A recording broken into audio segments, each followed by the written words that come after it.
Hey, welcome back to Coffee Talk. How is everyone?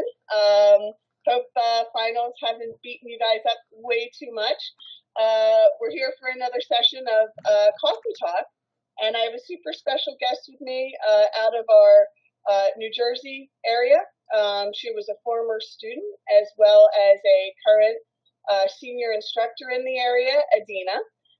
So we're going to have a chance to chat with her. I wanted to pick her brain a little bit and talk with her, kind of about the process of what she's been through and certainly where life has her now, the success that she actually found with Examkrackers. And I'm sure a lot of you can absolutely relate to her story because I think it's definitely an interesting one. So, Adina, welcome to the show. How are you today? Hi, Megan. I'm good. How are you? I'm doing great. I'm doing great. Thanks so much for joining us. Yeah, no Um, problem. so let's start out a little bit. I know I'm going to kind of crush your brain a little bit, but let's kind of remember your feelings. Why exam crackers? Why did you pick us? Why did you choose us? How did you find us? Kind of what was going on in your head. Why did Mhm. you need an MCAT course? Well, to be honest, I had a limited amount of time to study before my MCAT, and I felt the most concise and best approach to go, or best company to even go through, would be Exam Crackers because it was very thorough, very detailed. It had great examples. I would still remember those like cracker cartoons in the side, and that would actually help me remember stuff on my MCAT. So for sure, I thought Exam Crackers was the most fun. Definitely most thorough book I could have gone through, which to best prepare me for my exam in a limited amount of time. And even if I had more time, I probably would have just done more exam practice stuff because it's actually just very good material overall. Okay. Tell me a little bit if you can. I know this is tough, so let's try not to be biased. But why didn't you do it on your own? Like, what was kind of your thought that you're like, I, I need a course. Like, I need to be in something structured. Yeah. What about you? And there's nothing wrong with that. I have tons of self studiers, but I just wondered why you chose to be in an organized course. Right. So, like you said, I needed that structure because I was going through classes at college at the same time. So I really needed something which could like give me, okay, these are your assignments for this particular day. Because one day we would meet for physics and chem, the other day we would meet for bio, psych, social. And then so to have one day dedicated for just physical sciences and then the other day dedicated for bio and the social sciences, that really helped me set up my study schedule. So I found that going through a course and on top of it, if I have any questions, I know I have a source to ask. Like I had a physics and chem tutor and a bio tutor, so I knew I was gonna have specialized coaches to help me answer any questions related to physics and chem one day, and then bio and psych the other day. Excellent. How regimented were you? I mean, did you follow what we advised you to do? I mean, or did you record your exams and kind of come up with your own formula of what you thought would work? Like, how much did you fine tune it, or did you really kind of stick to our directive? Right. So I really stuck to the course format because I had limited time. That was the best set study schedule for me at that time. What I did do differently was I saved all my exams for the end. So I would use that as for the last couple weeks or so, I was just doing practice exams. So that's when I used my exam crackers practice exams. So I saved it for the end. Also, another thing I did differently was there's these EK 101 books. So as I was going through the course, I also used the EK 101 books, and those were like the best practice resources by far. I could have used as and aside from the AMCAS actual material. I mean the actual material. The exam preppers EK 101 was amazing to prepare me. So I would do that in addition to the course material. Excellent. And I'm glad you pointed that out because in former episodes of Coffee Talk, we have touched, I think, probably quite a bit on the 101 series, Hmm. which pre meds, I can really only just encourage you. At a certain point, you're going to know when you need to make that switch and feel comfortable to pull away from the content.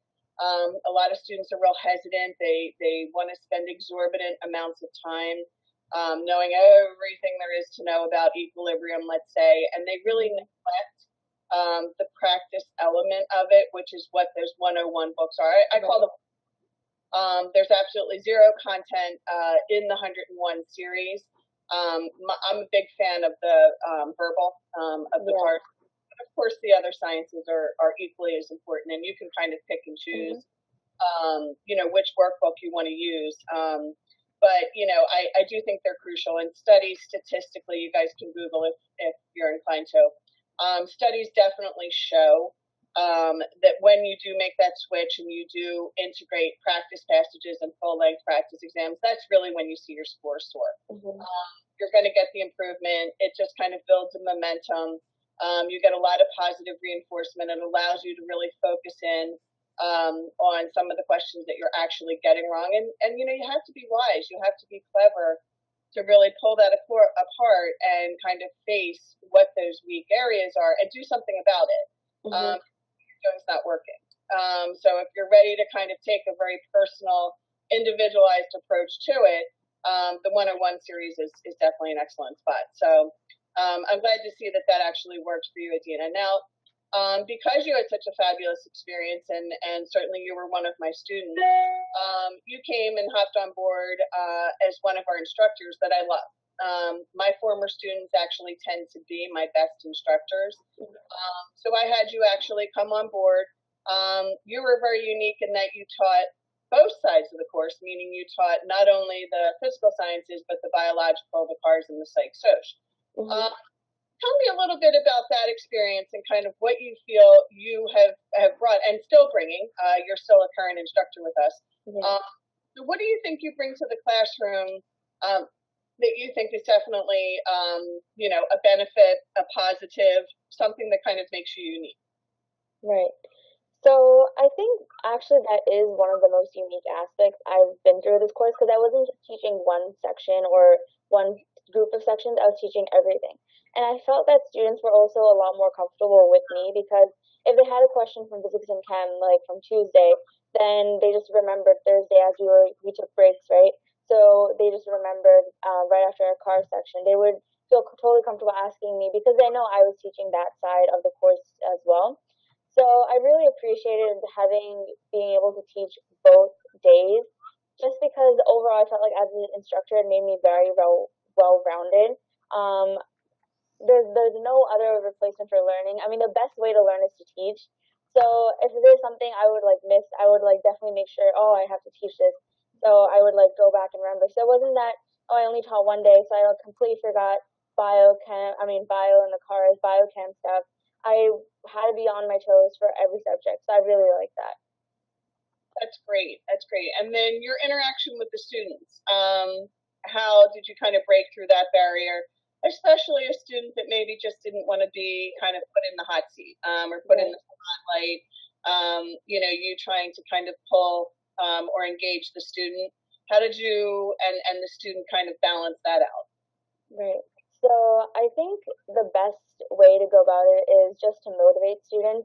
Like when I was also a student, I remember the MCAT was so daunting for me.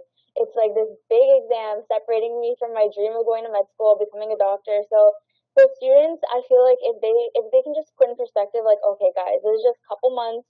If you like take the time, you study, and just get it over with. You never have to see this exam again. Like you just don't have to see it unless you're teaching. Like I have to see it again, but for other students, they will never have to see it again. So just keep this in mind. And then this is just one exam. You have everything else going for you. If you can keep this in mind, you're gonna be a doctor. And to do well on this exam, just keep that in mind that it's all gonna work out. Like if you like the goal is to do well and then move on from this. But at the end of the day, the goal is to also be a very good physician, a well-rounded physician. And then I felt like when I reminded students that, okay, this is just one exam. The goal is to become a doctor and a good doctor.